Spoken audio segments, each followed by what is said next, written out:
আসসালামু আলাইকুম dear student. আজকে আমরা পার্টস অফ স্পিচের ওভারভিউ সম্পর্কে আলোচনা করব।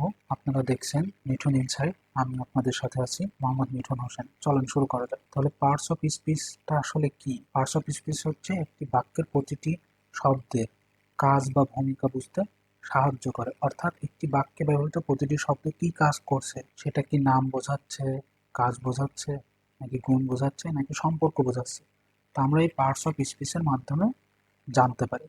তো তাহলে এর সংজ্ঞাটা কি হচ্ছে? পার্টস অফ স্পিচ হচ্ছে গ্রামারের সেই ভিত্তি যা আমাদের বুঝতে সাহায্য করে একটি বাক্য প্রতিটি শব্দ ঠিক কি ভূমিকা পালন করছে এটা। আচ্ছা, আমরা একটা এক্সাম্পল দেখি, তাহলে আরো পরিষ্কারভাবে বুঝতে পারবো। Wow, the creative artist paint beautifully and won an award. তাহলে এখানে অনেকগুলা শব্দ মিলে একটা সেন্টেন্স গঠিত হয়েছে। তবে এই প্রত্যেকটা শব্দের আলাদা আলাদা কাজ করতেছে।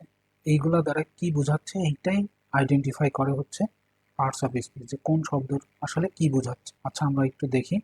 ওয়াও অনুভূতি প্রকাশ করতেছে, দা বিশেষ করে একটি নাউনকে নির্দেশ করতেছে। দা মানে দা ক্রিয়েটিভ আর্টিস্ট, মানে ক্রিয়েটিভ আর্টিস্টটি এখানে, মানে টিটা খানাখানি ওইটা আর কি প্রকাশ করতেছে। ক্রিয়েটিভ গুণ বোঝাচ্ছে, হ্যাঁ।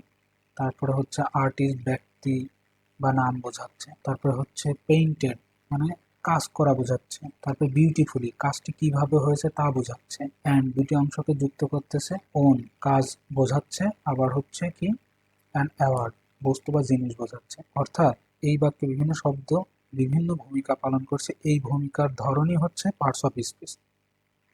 তাহলে পার্টস অফ স্পিচকে আমরা বুঝতে পারলাম। এখন ডিয়ার স্টুডেন্ট, আমরা হচ্ছে পার্টস অফ স্পিচ কেন গুরুত্বপূর্ণ সেটা জানব। সঠিক বাক্য গঠন করতে সাহায্য করে, ইংরেজি লেখা ও বলার দক্ষতা বাড়ায়, গ্রামারে মিস্টেক কমায়। এই জন্যই আমরা পার্টস অফ স্পিচকে জানবো। আর পার্টস অফ স্পিচ না জানলে তো ইংরেজি গ্রামারে হচ্ছে পরবর্তী স্টেপগুলোতে গিয়ে আমরা বুঝতে পারবো না। এর জন্য আমাদের পার্টস অফ স্পিচ জানতে হবে। Board exam, admission test, job exam, মানে এই সমস্ত এক্সামে যে সেন্টেন্সগুলো আসে সেটা অ্যানালাইসিস করতে আমাদের হেল্প করে হচ্ছে এই পার্টস অফ স্পিচ। সহজভাবে বললে একটি বাক্য হলো একটি দল, আর পার্টস অফ স্পিচ হলো সেই দলের খেলোয়াড়রা, যেখানে প্রত্যেকের কাজ আলাদা। যেমন একটা ফুটবল খেলার কথা যদি আমরা চিন্তা করি, তাহলে কি হবে? ফুটবল খেলা 11টা প্লেয়ার, কেউ ডিফেন্ডার, গোলকিপার, আবার হচ্ছে স্ট্রাইকার, মিডফিল্ডার, এইরকম যে বিভিন্ন স্টেপে খেলোয়াড়রা খেলতেছে। এই পার্টস অফ স্পিচটাও ঠিক ওরকমই, যে বিভিন্ন জায়গায় বা একটা বাক্যের বিভিন্ন জায়গায় বসে তাদের নির্দিষ্ট দায়িত্ব তারা হচ্ছে বা নির্দিষ্ট রোল প্লে করতেছে। আচ্ছা, আমরা তাহলে পার্টস অফ স্পিচ কত প্রকার আমরা সবাই জানি, এটা শিখে আসছি ছোটবেলা থেকেই, যে পার্টস অফ স্পিচ 8 প্রকার। কি কি আছে? Noun, pronoun, adjective, verb, adverb, preposition, conjunction এবং ইন্টারজেকশন। চলুন দেখি এগুলোর কাজ, কার কি, কেমন কি কাজ। নাউন যে শব্দ দ্বারা কোনো ব্যক্তি, বস্তু, স্থান, প্রাণী বা ধারণার নাম বোঝায় তাকে নাউন বলে। যেমন রহিম একটা ব্যক্তির নাম, বুক একটা বস্তুর নাম, ঢাকা একটা স্থানের নাম, অনেস্টি একটা গুণের নাম, হ্যাঁ। এরকম বিভিন্ন নাম বোঝালে আমরা হচ্ছে সেটাকে কি নাউন বলবো। প্রোনাউন কি?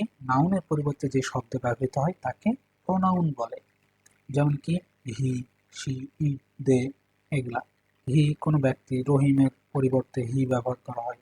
যেমন রহিম সকালে ঘুম থেকে ওঠে, তারপরে সে স্কুলে যায়। এই যে সে স্কুলে যায় কে? রহিম। এই যে নামের পরিবর্তে হি ব্যবহার হলো, এইটাই বোঝাচ্ছে।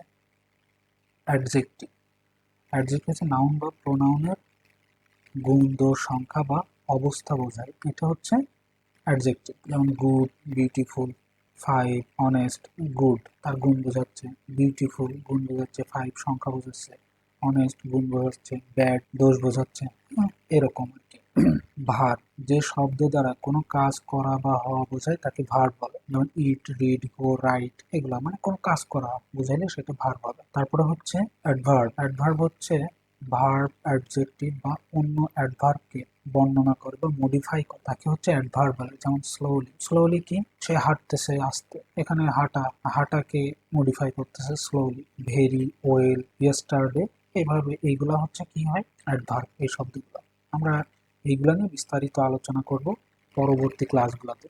আমরা আজকে জাস্ট হচ্ছে এটার ওভারভিউটা দেখব, দেন হচ্ছে আমরা প্রত্যেকটা পার্টস অফ স্পিচ নিয়ে আলাদা আলাদা ভিডিও মেক করব। তো আমাদের চ্যানেলের সাথেই থাকবেন, তাহলে নিয়মিত এই ভিডিওগুলো পেয়ে আপনার পড়াশোনা আশা করি হেল্প হবে। এরপরে হচ্ছে কি প্রিপোজিশন।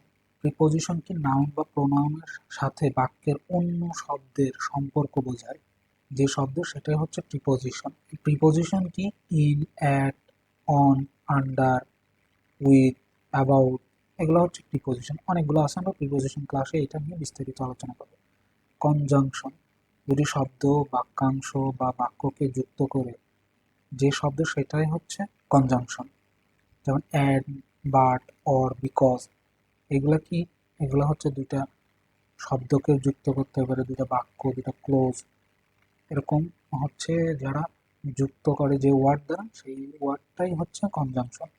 ইন্টারজাকশন, হঠাৎ আবেগ, অনুভূতি বা মনোভাব প্রকাশ করে যে শব্দ, তাকে ইন্টারজেকশন বলে।